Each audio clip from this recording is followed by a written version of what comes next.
Udumo kuNkulunkulu kweliphezulu nokuthula emhlabeni kubantu abathokozelwa nguye. Baba Nsibande uyakubingelela ngithi uJesu Kristu inkosi.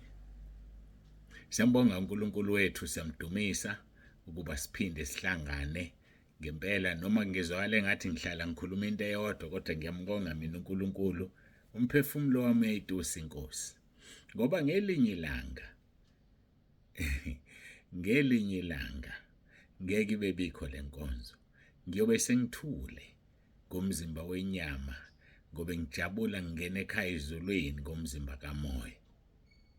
So kufanele ke simbonge uNkulunkulu masikwazi ukuzwana, masikwazi ukuxoxa, masikwazi ukushare izwi. Ngoba iyezindlala yezwi.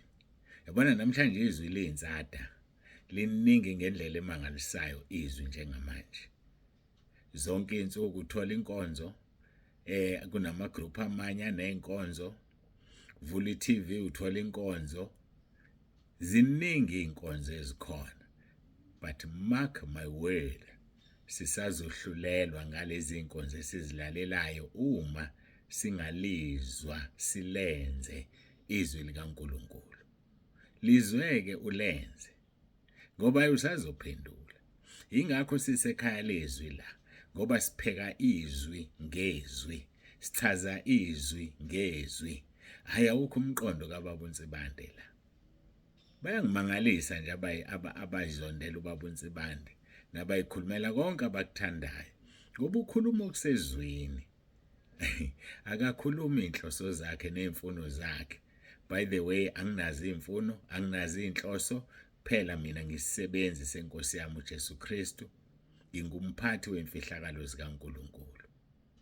Ngiyambonga uNkulunkulu, ngiyathobeka kakhulu ngalokho ukuthi ngiyisoni esikhulu ngendlela engangona ngayo, kodwa uNkulunkulu angikhethe ukuba ngibe isitsha sokuphatha indaba zakhe ezingcwele. Ngiyabonga ngoba yena yedwa ongenze ngafanela ukukwenza, uyena yedwa futhi ongenze ngalifanele izulu. Owami umsebenzi ukuthi ngiwutuba umzimba wami, ngizikhuze, ngizithibe ukuze ngigcine ngingenile ezulwini, ngoba akazukungifaka ezulwini ngokuthanda kwakhe. uNkulunkulu uyathanda impela, kodwa azungifaka ngokuthanda kwakhe. Kufanele nami ngithande, ngikhuthalele ukuziveza, ngisisebenze esithembekile kuNkulunkulu nesiqondisa kahle izwi leqiniso. Ngakho ke ngeke nangengozi ngingaliqondisa izwi. Libhlungu, limnandi, ngizolibeka nje ngoba ngifuna nawe uye ekhaya ezulwini kanye nami. Angifuni ukuba umfundisi ofana nebhodi. Ibhodi liyakhomba lithi Durban so many kilometers, kodwa likaze li mhlambe lakhiwe khona la eMpangeni, noma lakhiwe Richards Bay, noma lakhiwe eMthatha, noma lakhiwe kuphi, kodwa likhomba indawo elingayazi, futhi elingeke libone ngoba amehla linawo, kodwa lisiza abantu bafike. Angithandi kuba lolo hlobo lomfundisi okhomba izulu yena ngayi. Angithandi ke nawe ube lolo hlobo lomzalwane olalelayo ngezulu kodwa ubungayi. Asambeni bafuthu sezulwini, kumnandi ezulwini. Masilungele ukulala sikuJesu, masilungele ukuhlwithwa kanye nebandla. Hayike bekuyisingeniso sami leso. Ngiyathanda emakhaya, ngiyathanda zonke indawo, ingakho ngisebenza ngizigqilaza ngalendlela. Ngivuka ngo2, ngivuka ngo1:30, ngoba ngifuna ukuthi sonke siye ekhaya ezulwini. Hayi ngiyavuka, ngeke ngikukhohlise. Wona uya ngokujwayela umzimba wami manje, kodwa kufanele ngivuke ngoba umsebenzi kaNkulunkulu ngizinikele kuwona ukuba ngiwenze. Siyambonga kuNkulunkulu, ngiyawathola ama-report ukuthi abantu bayaya eMpumalanga, bayaya abantu ePhiva. Hayike siyabonga, siyajabula kakhulu ukuthi sofike sibe nani ePhiva. uNkulunkulu sithandaza ukuthi asigcina sibiyele endleleni, sihambe kahle, siphephe, futhi inhloso yakhe ngePhiva yenzeke. Siyamkholwa ngendlela emangalisayo. Yena wenza ngaphezulu kokucabanga komuntu, ngoba ukucabanga kwakhe kungaphezulu kakhulu kokumuntu. Njengoba izulu liqhelelene nomhlaba, kanjalo imicabango yakhe iphakeme ngendlela emangalisayo. Hayike ngikhuluma ngoInkosi yami uJesu noma ngithi ngenkosi yethu uJesu, ngiyaxolisa ukuthi inkosi yami, inkosi yethu uJesu Kristu. Kungasa kuphinde kuhle kuphinde kuse. Kodwa ke hayi, ngenxa yesikhathi esidalwe uye naso, sizofunda ngokaJohane uchapter 17 uverse 1 kuya kuverse 5. Singakafundi-ke ngicela ukuthi ngiguqe ngikhuleke simnxusa uNkulunkulu wethu abe kanye nathi kule nkonzo. uJesu Kristu inkosi.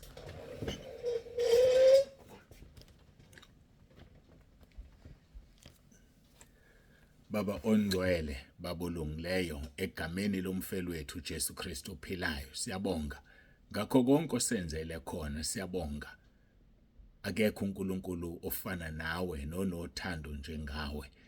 Ngiyacela ukuthi ube kanye nathi ngomoya wakho oyingcwele nakuyo le nkonzo, ukhulume uyicacise, ngoba wena unguNkulunkulu wezwi lakhe. uJesu Kristu inkosi.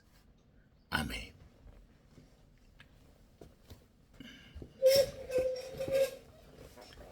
Lapha kuJeremiah uthi uyalilinda izwi lakhe ukuba liwenze umsebenzi alithume wona. Siyambonga ke kakhulu uNkulunkulu wethu, siyamdumisa. Masifunda ngokaJohn chapter 17, umkhuleko kaJesu ezikhulekela yena nabafundi bakhe nabo bonke abakholwayo. Verse 1.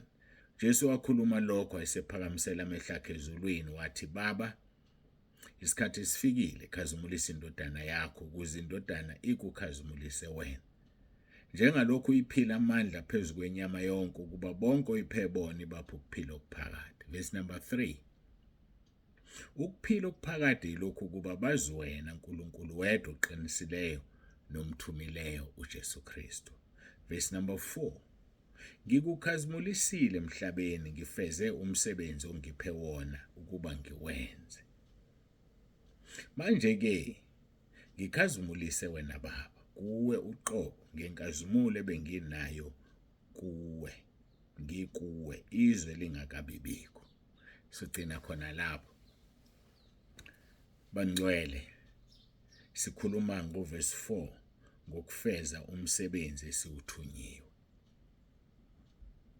Uzowufeza wena umsebenzi owuthunyiwe? Uzoze ufeze nje uyawenza yini? Uyawenza nomsebenzi owuthunyiwe, ngoba kufanele uwenze ukuze ukwazi ukufeza. Hayike besikhuluma ke kulezi insuku ngokwakha phezu kwesisekelo esiyisona. Yiwo umsebenzi loyo. Sikhulumile mhlamba ngiqale kuverse 10 kodwa siphezulu kaverse 15 njengamanje. Ukwakha phezu kwesisekelo esiyiso ngokomusa kaNkulunkulu engiyuphiwe. Njengenyanga yokwakha ehlakaniphileyo ngabeka isisekelo, omunye wakha phezu kwaso. Kepha kube yilona lo yaqaphele ukuthi wakha kanjani phezu kwaso. Uqaphele mntakababa ukuthi uhamba kanjani. Uqaphele ukuthi unyathela kanjani. Ukhuluma kanjani. Ucabangani. Wenzani ngezandla zakho. Wenzani ngeminwe yakho. Uhamba phi ngezinyawo zakho. Kuqaphele lokho. Verse number 11. Ngokuba akakho ngabeka esinye isisekelo kuphela leso esibekiweyo esinguJesu Kristu. Number 12. Kepha uma umuntu akha phezu kwaleso sisekelo ngegolide nesiliva namatshana enani nemithi notshani nenhlanga. Verse 13. Umsebenzi walowo naloyo uyakuvela obala. Ngokuba usuku luyakudalula lokhu kwambulwa ngomlilo, nokuthi umsebenzi walowo naloyo unjani, umlilo uqobo yakuvivinya lokho. Uma umsebenzi womuntu awakhileyo kuso umi, uyakwamukela umvuzo. Uma umsebenzi womuntu usha, uyakulahlekelwa yiwo, kepha yena uqobo uyakusindiswa, nokho kube kungathi uphuma emlilweni. La akukhulunywa ngosuku lokugcina lokwahlulelwa. Khona ukwahlulelwa kokugcina esikuthola kwiSambulo chapter 20. Akukhulunywa ngalokho. Kukhulunywa ngosuku oluzodalula umsebenzi. Lolu suku luzokwenzeka emva kokuhlwithwa kwebandla. lapho abangcwele bonke bazobe sebephelele, sekufanele banikwe njengalokhu besebenzile. So ke kusho ukuthi akulona usuku lokwahlulelwa lolu, kodwa usuku esizonikwa ngalo njengokusebenza kwethu, ukuthi wena usebenze kanjani. Sizofika phambi kaNkulunkulu, and lapho ke kuthi kubizwe ngokuthi isihlalo sokwahlulela sika Kristu, isihlalo sokwahlulela sika Kristu. Mhlambe ngingakayi lapho, ake sibuke ukuthi uthini noPaul uma ebika ukuthi usewuqedile umsebenzi wakhe, ngoba naye kwafika la ewuqeda khona. Timotheo wesibili chapter 4 verse 6 uthi, ngokuba mina sengiyanikelwa nesikhathi sokumuka kwami sesifikile. Kuhambe kufika isikhathi sokuhamba salo naloyo. Nesami siyofika, nesakho siyofika, nezabanye zafika bahamba. Siyeza isikhathi sokumuka bafowethu. Into emnandi ngoPaul uthi ngikulwile ukulokuhle, ngiqedile ibanga, ngigcinile ukholo. So ke kusho ukuthi ngamagama, ukuze ube umuntu ozoba nomsebenzi ozokuma ungashi ngalelo langa, gcina ukukholwa kwakho, keep the faith. Ukulwa okuhle, uliqede ibanga lakho ligijimayo. Mawenze lezo zinto, waliqeda ibanga lakho, wakulwa okuhle, wagcina ukukholwa kwakho, wangalahlekelwa yikho, uzomukela umvuzo. Lokukhulunywa ngawo kulelizwi kwabaseKorinte, uthi uvesi kwabaseKorinte besibili xolo besithathu uvesi 14, uma umsebenzi womuntu awakhileyo kuso uyakwamukela umvuzo. Kunomvuzo esizowamukela ngalolo suku, usuku lolu lokuma phambi kwesihlalo sikaJesu. Akulona usuku lokwahlulelwa, thina asiye kwahlulelweni thina. Ushilo uJesu kuJohana chapter 5 verse 24 wathi, ozwa amazwi ami akholwe ngongithumileyo akasaye kwahlulelweni, udlulile ekufeni wangena ekuphileni, ngoba unokuphila okuphakade. Now ke uthi uPaul mayesevalelise, ngokuba mina sengiyanikelwa nesikhathi sokumuka kwami sesifikile, ngikulwile ukulwa okuhle, ngiqedile ibanga, ngigcinile ukholo. Ngenxa yokuthi usezenzile lezi zinto, verse number 8, sengibekelwe umqhele wokulunga eyakungipha wona ngalolo suku iNkosi. Kukhona lolu suku uzophiwa umqhele wokulunga mayisivivinyiwe imisebenzi. Nowakhe uzovivinywa, nowami uzovivinywa ngomlilo, usuku luzowudalula. Uthi ke sengibekelwe umqhele wokulunga yakungipha wona ngalolo suku iNkosi, engumahluleyo lolungileyo, kungeyimi ngedwa, kepha bonke abathandile ukubonakala kwayo. Bonke abathandile. Mawuthanda ukubonakala kwayo, uzoligijima uliqede ibanga lakho. Mawukuthandile ukubonakala kwayo, uzokulwa ukulokuhle. Mawukuthandile ukubonakala kweNkosi, uzokugcina ukukholwa kwakho, ukuvikele, ukubiyele kungaphazamiseki. Ngoba wena unjani? Uthandile ukubonakala kweNkosi yethu Jesu Kristu. Uthi sengibekela umqhele wokulunga eyakungipha wona ngalolo suku iNkosi, mahlulelo olungileyo kungeyimi ngedwa, kepha bonke abathandile ukubonakala kwayo. Uyathanda ukubonakala kaJesu? Uyathanda ukubuya kwakhe ezolanda ibandla ukuthi ungasali? Yenza umsebenzi kaNkulunkulu. Qaphela ukuthi wakha kanjani phezulu kwalesi sisekelo. Ngeke ngakuthinta kulezi, khona abazalwane abavele bayibhadlaze nje inhlamba kungabi indaba zalutho. Khona abazalwane abanolimo olubi abalimaza abanye abazalwane, kuvele kungabi indaba zalutho nje. Kungenzeka kungabi indaba zalutho kulomhlaba, kodwa luyeza usuku lapho kuzoba indaba khona. Lapho uzothi hawu ngenxa yalento nje angene ezulwini, akungeni ngisho esincane isona ezulwini. Ngeke nganitshela omunye wakwangibuza wathi awungisho unesona esisodwa nje sisincane ngeke ungene ezulwini. Uzongena kanjani ngoba kwafa uJesu? uJesu wafela zonke izona ezinkulu nezincane uma kuwukuthi azilingani. Wazifela kuba isono singangeni ezulwini.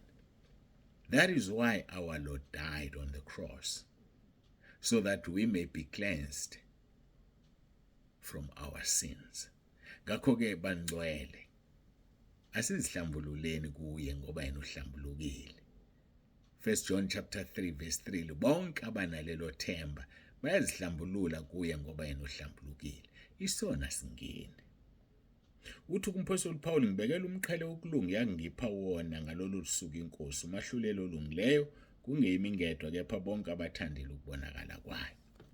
So ke masidlula sihamba la, kuzobe singayi komukela imqhele ngaleso sikhathi.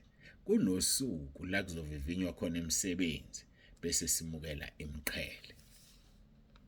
Uma sibuka izwi lenkosi lapha kwabaseKorinte besibili chapter 5 uverse 10, ngiyamthanda uverse 10. Uthi ngokuba thina sonke simelwe ukubonakaliswa phambi kwesihlalo sokwahlulela sikaKristu. Yabona? EsikaKristu lesi. Ukuze ilo nalo yamukele njengalokho akwenzile sesemzimbeni noma okuhle noma okubi. Sisazoma phambi kwesihlalo sokwahlulelwa sikaKristu. So manje mawuma-ke wena unjani? Kuza ngokuthi wakhe ngani. Uzoma umsebenzi wakho ukhona noma uzoma umsebenzi wakho ushile nawe ubonakala ukuthi uphuma emlilweni. Nayilento efika ingidide. Hayi ngoba ingidida ngoba ingezwakali. Uma ushelwa umsebenzi nawe uzohanguka ubonakala ukuthi kade usemlilweni. Lisho njalo lelizwi. Ake siphinde abaseKorinte bokuqala chapter 3 verse 14 and 15. Uma umsebenzi womuntu awakhileyo kuso lesisekelo uyakwamukela umvuzo. Verse 15. Uma umsebenzi womuntu usha uyakulahlekelwa yiwo, kepha yena uqobo uyakusindiswa nokho kube kungathi uphuma emlilweni. Angithi phela uzobuhlwithiwe nebandla. Sikhuluma ngezono la, sikhuluma ngomsebenzi, ayizono. So wena awunasono, zithethelelwe ungcwele, kodwa wenzanga umsebenzi obekufanele uwenze. Wakhe ngotshani phezu kaJesu, wakha ngemithi, wakha ngeinhlanga phezu kaJesu. Uzohlwithwa. Kodwa mase kufanele uthole umqhele ngenxa yokusebenzile, umsebenzi wakho uzosha. Yikho ngithe kukhulunywa nabazalwane la, kukhulunywa nabangcwele, uzosha umsebenzi wakho. Bese ubonakala ukuthi nawe uphuma emlilweni. Asikhulumi ngesihogo la, akusona isihogo lesi. Umlilo ozobuhlola umsebenzi nomsebenzi. Cabanga ukuzohlola umlilo. uNkulunkulu wenzile lo mlilo ukuthi ukwazi ukubona. Angithi nathi la emhlabeni siyakwazi ukutrain izinja. Uyitrain inja ikwazi ukuthola isigebengu, ikwazi ukuthola umuntu ophethe insangu, ikwazi ukuthola umuntu ophethe ama drugs. So uNkulunkulu ulungisile lo mlilo. Lo ngasho ngathi uNkulunkulu akayidala into efile. Cha, lo mlilo lo uzobukwazi konke okwenzile emhlabeni, ushise okufanele kushe, kungashi okufanele kungashi. Oh, hey, kodwa sikhonza omunye uNkulunkulu. Umlilo ukwazi ukuhlukanisa izinto. Manje masushileke umsebenzi wakho, nawe uzohanguka ubonakala ukuthi uphuma emlilweni. Cabanga ke sihlezi siyajabula ezulwini, sifaka imqhele besenza umsebenzi kaNkulunkulu. Wena uswabile, uyajabula kona ngoba ukhona kumnandi, kodwa awunamqhele. Uyabonakala ukuthi uphuma emlilweni. Awu, engabe kuba umake uyohlala isikhathi esingakanani ukuthi uphuma emlilweni. Waphela sobe sijabula ingunaphakade, noma ingunaphakade wena uzobonakala ukuthi uphuma emlilweni. Angazi. Lokho ke sekungakaNkulunkulu uqobo lwakhe nendodana yakhe uJesu Kristu. Kungakho ke ebesiphathelene ngakho namhlanje ukuthi qaphela, akulona usuku lokwahlulelwa, kodwa usuku lokuma phambi kwesihlalo sikaKristu. Sabazalwane kuvivinyo umsebenzi ngomlilo bese uthola umvuzo. kwangathi sonke singasho njengomphostoli uPaul, ngoba uyibeka kahle lento yakhe. Uthi ngokuba mina sengiyanikelwa, hayibo angivulile khona, uyibeka kahle lento yakhe ilapha yakuTimotheo wesibili. Ngivule eceleni bese ngithi ngiyafunda kanti sengifunda into engekho. Timotheo wesibili chapter 4 verse 6. Ngokuba mina sengiyanikelwa nesikhathi sokumuka kwami sesifikile. Athi ngikulwile ukulwa okuhle. Ngiqedile ibanga, bafowethu ngoba sibekelwe ibanga. Uthi uNkulunkulu insuku zethu zilubile esandleni sakhe, wabeka umkhawulo ukuthi umuntu angadluli nangolulodwa usuku. Ngiqedile ibanga ngigcinile ukholo verse 8.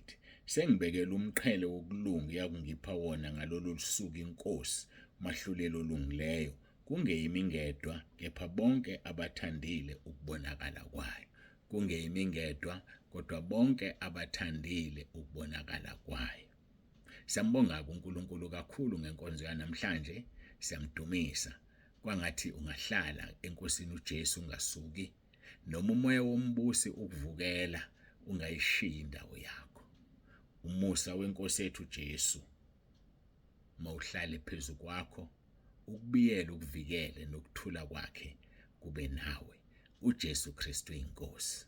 Masikhuleke.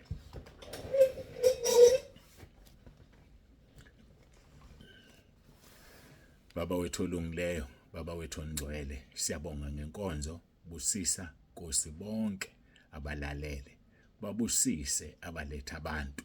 Sibonile besilethela abantu abaningi izolo abangenile. Siyabonga kakhulu uNkulunkulu onomusa. Qhubeka Nkosi ubathinte. Ngiyacela ngegama elinamandla lenkosi uJesu, siyabakhulekela sebengenile bangaphumi, asebephumile mababuye. Udumo lonke silinikeza wena uJesu Kristu inkosi. Amen.